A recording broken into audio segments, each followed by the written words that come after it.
दोस्तों, आज हम मौर्य वंश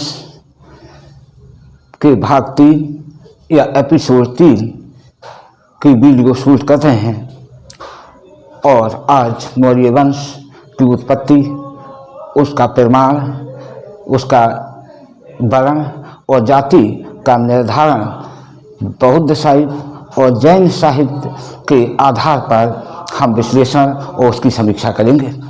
हम देखेंगे बौद्ध साहित्य में या जैन साहित्य में मौर्य वंश के लिए शूद्र बताया गया है या सूर्यवंशी क्षत्रिय।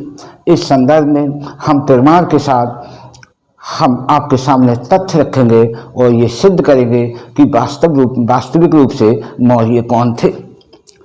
मित्रों, ये भी बताएंगे क्या नंद वंश से उनका कोई संबंध था, जैसा कि आम लोग ज़्यादातर एक किंवदंती या एक विडंबना फैला रखी है कि मौर्य घनानंद की रखैल मुराक से उत्पन्न था। यानी इसका भी हम खंडन करेंगे और सबूत के साथ, प्रमाण के साथ खंडन करेंगे। हम आपको प्रमाण भी प्रस्तुत करेंगे। दोस्तों, आइए आज हम एपिसोड 3 यानी भाग 3 मौर्यों के विषय में चर्चा करेंगे। भाग 3 या एपिसोड 3 यानी मौर्य वंश एक क्षत्रिय वंश।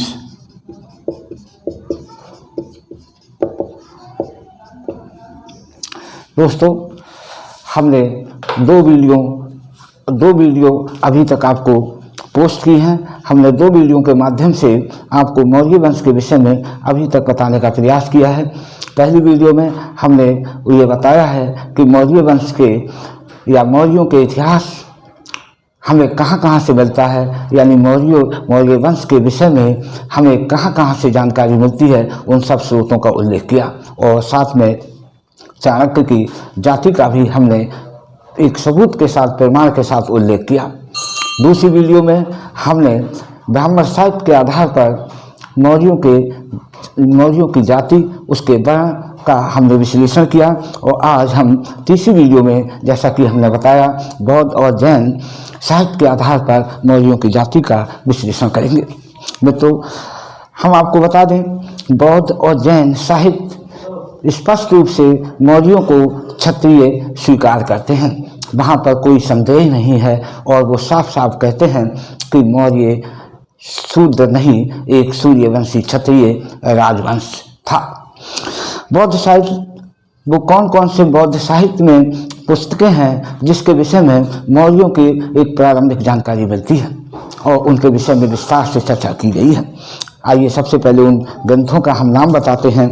बौद्ध ग्रंथ महापरिनिब्बाण सूत्र, महावंश, महावस्तु, अशोकावदान, दिव्यावदान, दीपवंश और कुछ सम्राट यानी महान सम्राट अशोक के शिलालेख और स्तंभलेख और स्तूपों से भी हमें मौर्य वंश के विषय में उनके क्षत्रिय होने का प्रमाण प्राप्त होता है और उनके कहाँ के मूल निवासी थे, इसका हमें स्पष्ट रूप से प्रमाण मिलता है।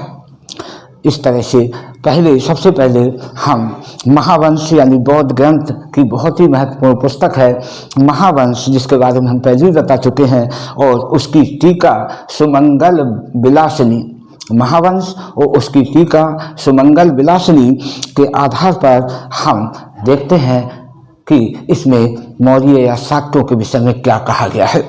दोस्तों, महावंश या सुमंगल विलासिनी में शाक्यों को इक्ष्वाकुओं का वंशज बताया गया है। इक्ष्वाकु वंश का वंशज बताया गया है और इसकी पुष्टि विष्णु पुराण भी करता है। माना जाता है कि महावस्तु के, ऐसा माना जाता है कि महावस्तु के अदिति बंधु ही शाक हुआ करते थे। महावस्तु के अदिति बंधु ही शाक हुआ करते थे। अदिति सूर्य का पर्याय, अदिति सूर्य का पर्याय है। भारतीय परंपरा में भी इक्ष्वाकुओं को सूर्यवंशी क्षत्रिय बताया गया है। इसीलिए शाक्य गणराज के लोग भी सूर्यवंशी क्षत्रिय सिद्ध होते हैं, क्योंकि ये भी अदिति यानी अदिति का ही पर्याय है। अदिति बंधु से इनका संबंध था, इसीलिए ये सूर्यवंशी क्षत्रिय सिद्ध होने का या सूर्यवंशी क्षत्रिय होने का यहाँ से हमें एक कनेक्शन मिलता है। चूँकि मौर्य शाक्यों की एक शाखा थे, मौर्य शाक्यों की ही एक शाखा थे, इसीलिए मौर्य वंश भी एक क्षत्रिय वंश था, क्योंकि इसका प्रमाण हमें महावंश में मिलता है। जैसा कि हमने आपको पिछली वीडियो में भी महावंश के एक जो प्रमाण हमने एक श्लोक दिया था उसमें ये बताया था, उसका एक बार हम पुनः उल्लेख करेंगे। ये श्लोक क्या है? ये जो आपके सामने मोबाइल स्क्रीन पर चल रहा है।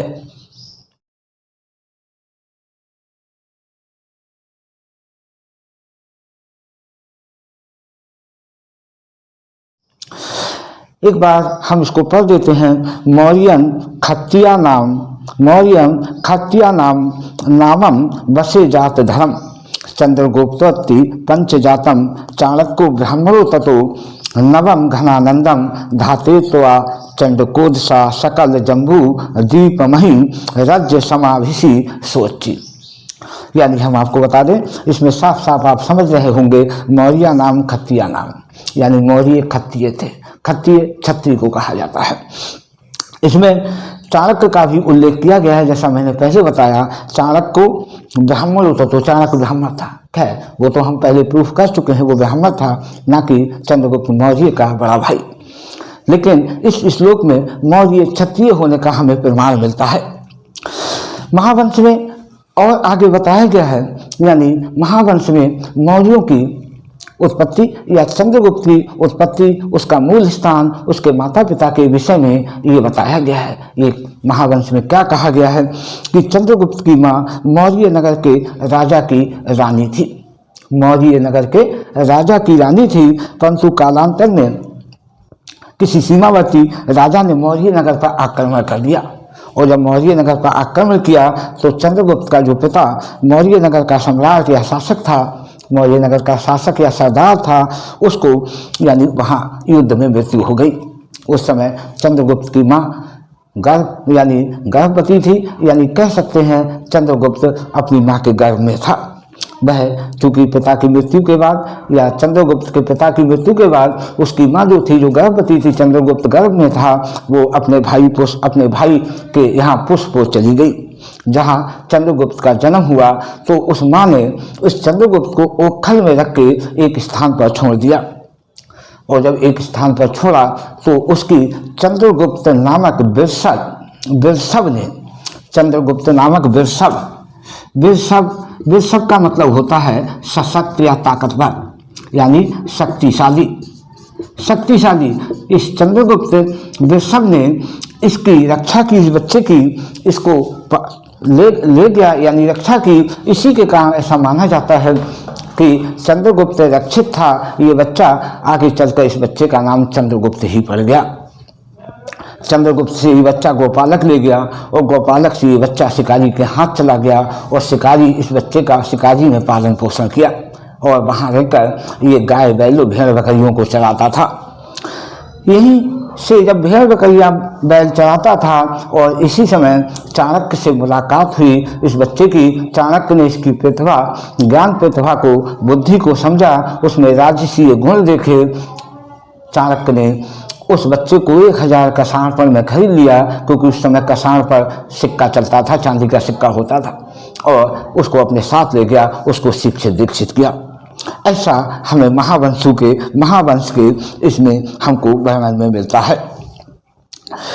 यानी इस तरह से हो सकता है कि चंद्रगुप्त यानी जन्म कहीं हुआ, कहीं, क्योंकि माँ बाप से पिता तो मारे गए युद्ध में, माँ ने छोड़ दिया। उस समय की क्या परिस्थितियां रही होंगी, क्या लज्जा के कारण या कोई और कारण रहा हो, किसी ने पाला, कहीं जन्म हुआ, कहीं पला। ऐसे प्रमाण हमें भारत में और भी हमें प्राप्त होते हैं। भारतीय परंपरा में ये माना जाता है कि श्री कृष्ण का भी जन्म कहीं और हुआ और पले बड़े कहीं और।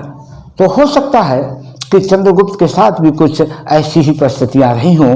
ऐसे हमें भारतीय इतिहास में और भी प्रमाण मिलते हैं। तो हम देखते हैं यानी महावंश में चंद्रगुप्त की उत्पत्ति का जो स्थान बताया गया है वो मौर्य नगर बताया गया है। ये मौर्य नगर ये पिपलवन का क्षेत्र हो सकता है। ललित विस्तार एवं महावस्तु में भी मौर्यों के विषय में हमें जानकारी मिलती है। ललित वस्तु और महावस्तु दोनों ही महत्वपूर्ण ग्रंथ हैं। इसमें ये बताया गया है कि शाक्य महिलाओं का बहुत सम्मान करते थे। शाक्य जो वंश था जो कपिलवस्तु में शासन करता था, कपिलवस्तु गणराज्य में, ये महिलाओं का बहुत सम्मान करते थे। धनुष्वाण, खड़क, युद्ध, अश्वारोहण इनके बहुत प्रिय हुआ करते थे, यानी तलवार चलाना, अश्वारोहण करना, घोड़े की सवारी करना, ये शाक्यों के बहुत प्रिय हुआ करते थे। शाक्य अपनी रक्त शुद्धता पर बहुत गर्व करते थे, यानी अपनी रक्त शुद्धता पर बहुत गर्व करते थे, अपने को ऊंचा मानते थे भी मानते भी थे। तो कारण भी था क्योंकि वे सूर्यवंशी क्षत्रिय समझते थे। क्योंकि वे सूर्यवंशी क्षत्रिय थे इसीलिए ऐसा लगता है उस समय कौशल राजा जो प्रसेनजित था, जिसे बौद्ध साहित्य में प्रसेनदी कहा गया है, प्रसेनदी कहा गया है, प्रसेनजित ने शाक्य घराने से अपनी विवाह के लिए इच्छा प्रकट की और उसने अपना संदेश यानी शाक्यों के राज्य में भेजा। शाक्य अपनी इतना गर्व करते थे, हालांकि इतना गर्व करते थे उन्होंने अपनी कन्या का विवाह उनसे नहीं किया और अपनी दासी को भेज दिया। ये दासी का नाम बासव खत्तिया हुआ करता था। बासव खत्तिया को वहाँ पर प्रसेनजित के यहाँ भेज दिया और वहाँ उसने प्रसेनजित ने वहाँ बासव खत्तिया से शादी कर ली। हालांकि तिब्बती अनुसूची में इसका अन्य नाम दिया गया है। तिब्बती अनुसूची में मल्लिका बताया गया है। मल्लिका जो कि मालाकार की बेटी हुआ करती थी, यानी उसको भेजा और उससे प्रसेनजित ने शादी की। कुछ भी हो, ये तो निश्चित है कि प्रसेनजित शाक्यों से खुश था, यानी वो भी सूर्यवंशी क्षत्रिय था और ये भी सूर्यवंशी क्षत्रिय थे। उनकी शुद्धता पर चूंकि शाक्य गर्व करते थे और प्रसेनजित को ये पसंद था, इसीलिए उसने विवाह की इच्छा प्रकट की।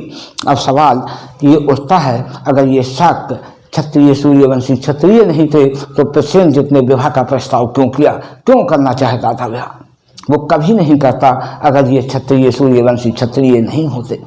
निश्चित रूप से इससे पुष्टि होती है कि वास्तव में ये सूर्यवंशी क्षत्रिय ही थे। लेकिन कुछ भी हो, आगे चलकर इस जो कन्या जो उन्होंने दासी भेजी थी और उस दासी से प्रसेनजित उस बासव खत्तिया से एक संतान का उदय होता है, उत्पत्ति होती है, जिसे विदूढ़व कहा जाता है। विदूढ़व इसे पुराणों में क्षुद्रक के नाम से जाना गया है। विदूढ़व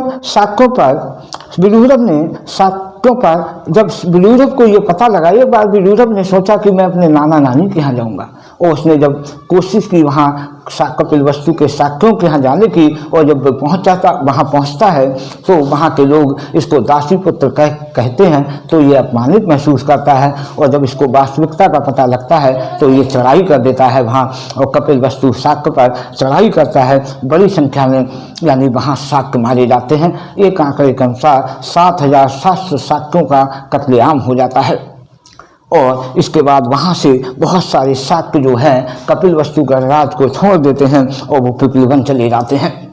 जब वो पिपलीवन जाते हैं वहाँ बड़ी संख्या में मोर रहते थे, इसीलिए वहाँ पर बड़ी संख्या में मोर होने के कारण ये शाक्य उस स्थान की विशेषता के आधार पर यानी ये मौर्य कहलाने लगे।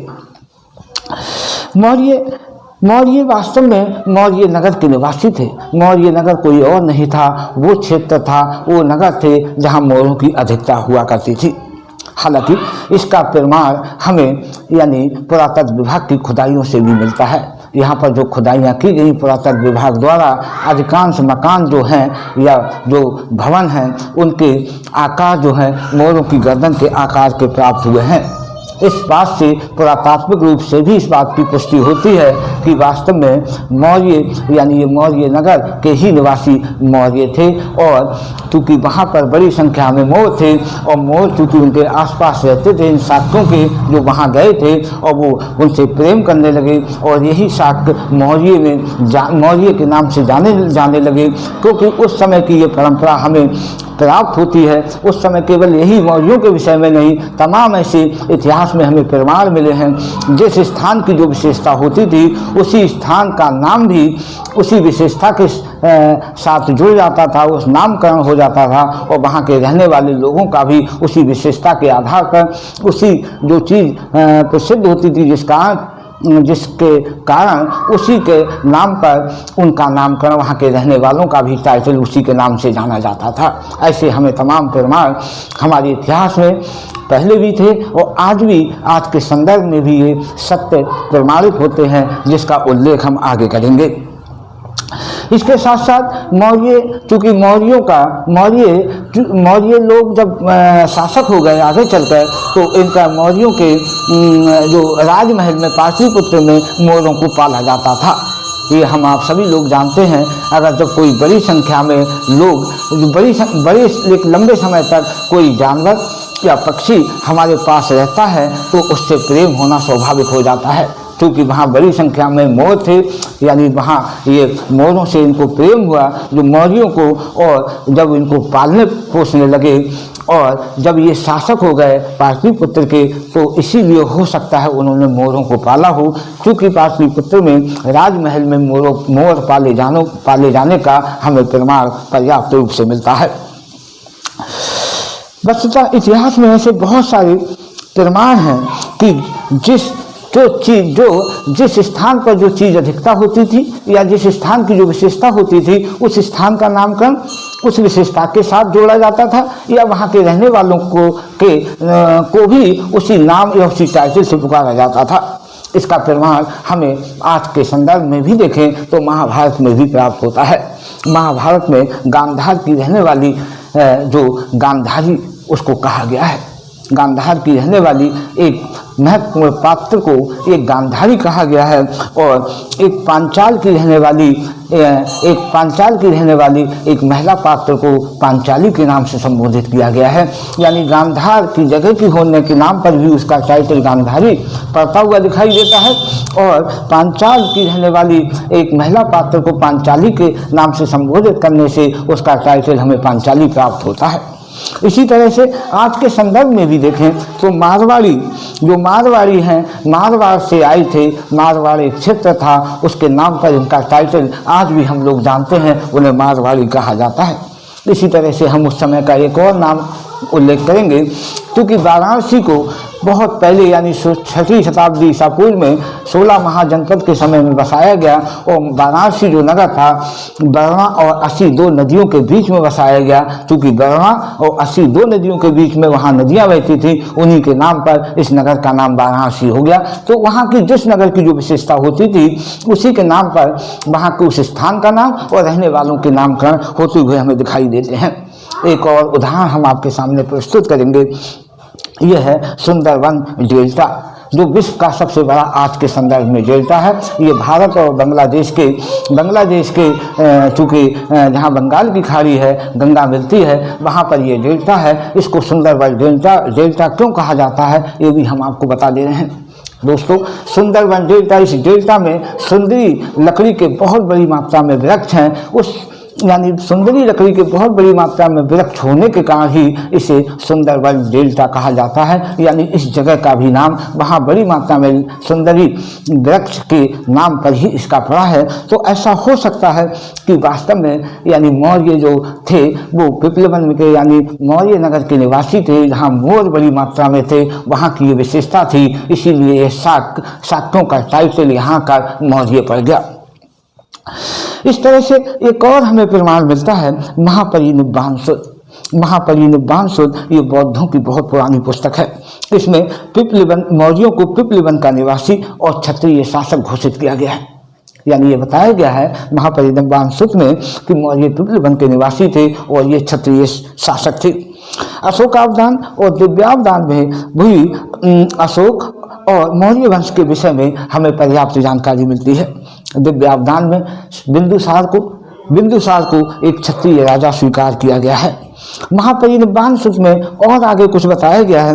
इसमें बताया गया है जब भगवान बुद्ध का महापरिनिर्वाण हुआ, भगवान बुद्ध का महापरिनिर्वाण हुआ या उनकी मृत्यु हुई, तो मृत्यु के मौर्यों ने भी, जब मृत्यु के बाद मौर्यों ने भी कुशीनगर के मल्लों के पास संदेश भेजा। कुशीनगर के जो मल्ल थे उनके पास संदेश भेजा कि हम भी क्षत्रिय हैं,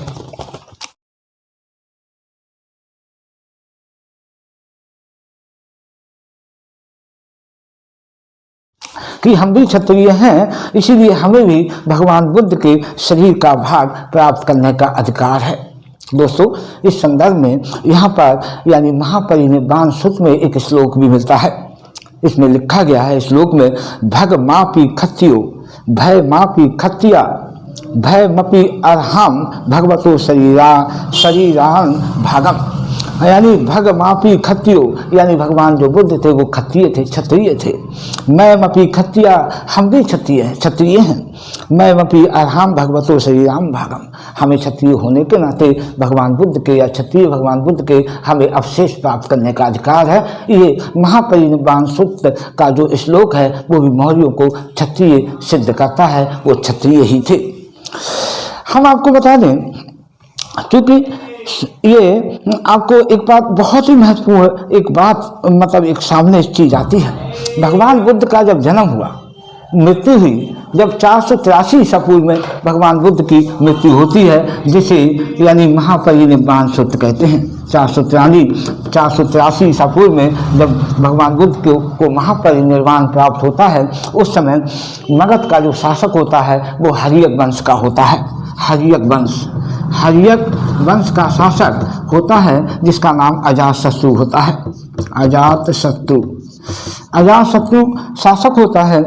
दोस्तों, जब इस समय 483 ईसा पूर्व में, इसका मतलब मौर्य थे, मौर्य नाम के लोग थे वहाँ, यानी इस समय मौर्य जाति थी।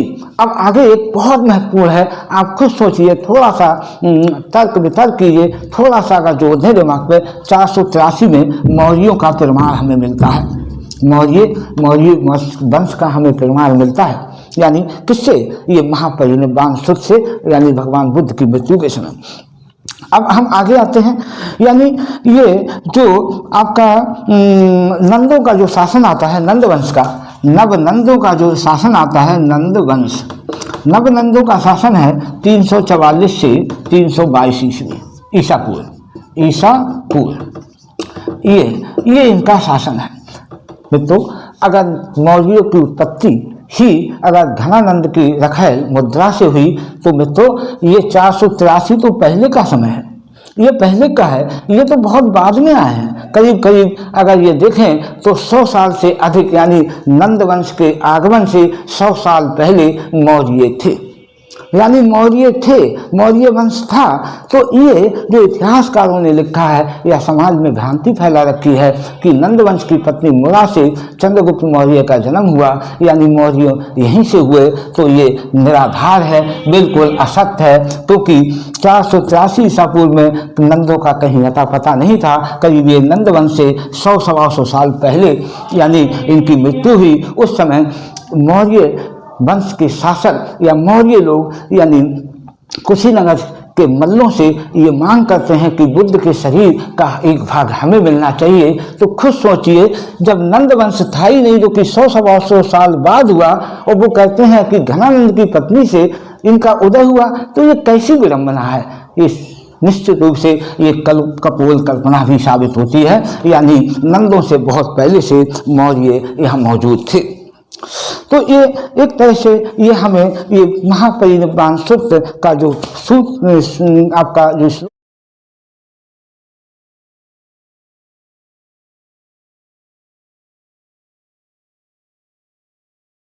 श्लोक है, वो इसमें हमें एक तरह से महत्वपूर्ण एक हमें प्रमाण देता है, सबूत देता है। इस तरह से रामचंद्र मुमुक्षु रामचंद्र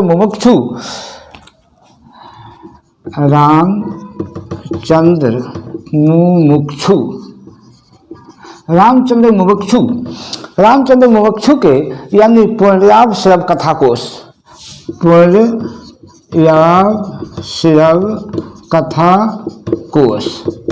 ये पुस्तक का नाम है, इनके द्वारा रची गई है, रामचंद्र मुमुक्षु के द्वारा। इसमें भी यानी चंद्रगुप्त को चंद्रगुप्त मौर्य को क्षत्रिय घोषित किया गया है। मित्रों, तो हमने आपके सामने बौद्ध साहित्य के आधार पर, हालांकि बहुत सारे और भी स्रोत हैं, लेकिन कुछ महत्वपूर्ण प्राचीन, अति प्राचीन ग्रंथों के आधार पर मौर्यों को क्षत्रिय सिद्ध करने का प्रयास किया। यानी इनमें मैंने अपनी ओर से कुछ नहीं किया, जो हमें प्रमाण मिला है प्राचीन से प्राचीनतम पुस्तकों में, उसके आधार पर यानी मौर्यों की जाति के निर्धारण में हमें सफलता प्राप्त होती है कि वो शूद्र नहीं बल्कि वो सूर्यवंशी क्षत्रिय थे। जैन साहित्य के आधार पर भी हम अगर देखें तो हेमचंद्र कृत परिशिष्ट परमन ग्रंथ मिलता है। यानी जैनियों का एक बहुत महत्वपूर्ण ग्रंथ है परिशिष्ट परमन। परिशिष्ट परमन जिसे हेमकृत ने लिखा है, ये ग्रंथ में भी हमें बताया गया है कि चंद्रगुप्त मौर्य जो था मयूर पोषक गांव के मुखिया का पुत्र था। मयूर पोषक यानी जहां बहुत मोर थे, ये भी वही चीज बोल रहा है जो पहले से यानी जो बताया गया है, जो बौद्ध साहित्य में लिखा गया है। मयूर पोषक गांव के मुखिया एक सरदार का पुत्र था, मुखिया का यह सरदार का पुत्र था। और इसमें भी चंद्रगुप्त की कथा का वैसा ही वर्णन किया गया है जैसे महावंश में बताया गया है कि सीमावर्ती युद्ध में उनके पिता मारे गए, माँ किस तरह से चली गई, चंद्रगुप्त का कैसे जन्म हुआ, उसी कथा को इसमें परिशिष्ट परमन में भी बताया गया है। तो महावंश और परिशिष्ट परमन में लगभग एक जैसी कथा मिलती है। दूसरा है जैन धर्म में आवश्यक सूत्र की हरिभद्रीय टीका। आवश्यक सूत्र की हरिभद्रीय टीका में चंद्रगुप्त को मौर्य पोषक गांव का मुखिया का पुत्र या सरदार का पुत्र बताया गया है। यानी आवश्यक सूत्र की हरिभद्रीय टीका में भी यानी इस चंद्रगुप्त मौर्य को मयूर पोषक या मोरों के जो जहाँ थे उस गांव का या नगर का एक प्रधान का या सरदार का एक पुत्र बताया गया है। भद्रबाहु का कल्पसूत्र यानी कल्पसूत्र भी जैन धर्म का महत्वपूर्ण ग्रंथ है। इसमें भी मौर्यों के विषय में हमें ऐसी ही जानकारी मिलती है। अब सवाल होता है अशोक के अभिलेखों के आधार पर अगर हम देखें, पुरातत्व विभाग के द्वारा जो खुदाइयाँ की गई हैं, इसमें सांची और लौरिया नंदनगढ़, सांची स्तूप और लौरिया नंदनगढ़ के स्तंभ लेख से भी हमें इस बात की पुष्टि होती है कि चंद्रगुप्त मौर्य या मौर्य जो थे वो मयूर पोषक गाँव या मोरों के मौर्य नगर के वासी थे। क्योंकि सांची के स्तूप में जो खुदाई हुई है नीचे मोर की आकृति प्राप्त हुई है। लौरिया नंदनगढ़ में भी जो हमें स्तंभ लेख मिला है उसमें भी मोर की आकृति बनी मिली है। दूसरा मैंने आपको बताया तीसरा कि उनके राजमहल में, मौर्यों के राजमहल में, पाटलिपुत्र में मोरों को पाला जाता था। तो उक्त सब प्रमाणों से पुष्टि होती है कि वास्तव में मौर्य कोई घनानंद फनानंद या ये हो उसके कोई उनसे कनेक्शन नहीं था, उनका कोई संबंध नहीं था, बल्कि ये मौर्य नगर के निवासी थे, यानी शाक्यों की एक शाखा थे और ये प्योर सूर्यवंशी क्षत्रिय शासक थे। उक्त प्रमाणों के आधार पर गुडेनबर्ग भी ऐसा ही बहुत अनुसंधान करते हैं। गुडेनबर्ग एक गहन अनुसंधान करते हैं और ये बताते हैं कि जो मौर्यों का वंशीय चिन्ह मोर था, वंशीय यानी डायनेस्टिक सिंबल, वंशीय चिन्ह जो था वो मोर था, मोर। और यही कारण रहा होगा कि मौर्यों ने अपना राजकीय चिन्ह भी मोर को ही बनाया। यही कारण है मोरों को उनके दरबार में पाला जाता था और उनके राजमहल में, पाटलिपुत्र में पाला जाता था। उनके कई जगह अभिलेखों में भी इनके चिन्ह मिले हैं और उनके जो मौर्य नगर था उनके मकानों के जो आकार, उनके गर्दन, मोर की गर्दन जैसे आकृति के मिले हैं। इन्हीं सब चीज़ों का प्रमाण, इससे प्रमाण सिद्ध होता है, यानी प्रमाण मिलता है, ये सिद्ध होता है कि मौर्य वास्तव में ये मयूर यानी पिपलवन या मौर्य नगर के वासी थे। ये बहुत प्राचीन एक राजवंश था, ये बहुत पहले से मौर्य जाति आ रही थी। उस समय घनानंद यानी नंद वंश का कोई अता पता नहीं था। करीब मौर्यों की जाति तो करीब इनका जो उल्लेख हम बता रहे हैं ये घना यानी नंद वंश से करीब 125 साल पहले का ये वर्णन हमको मिलता है।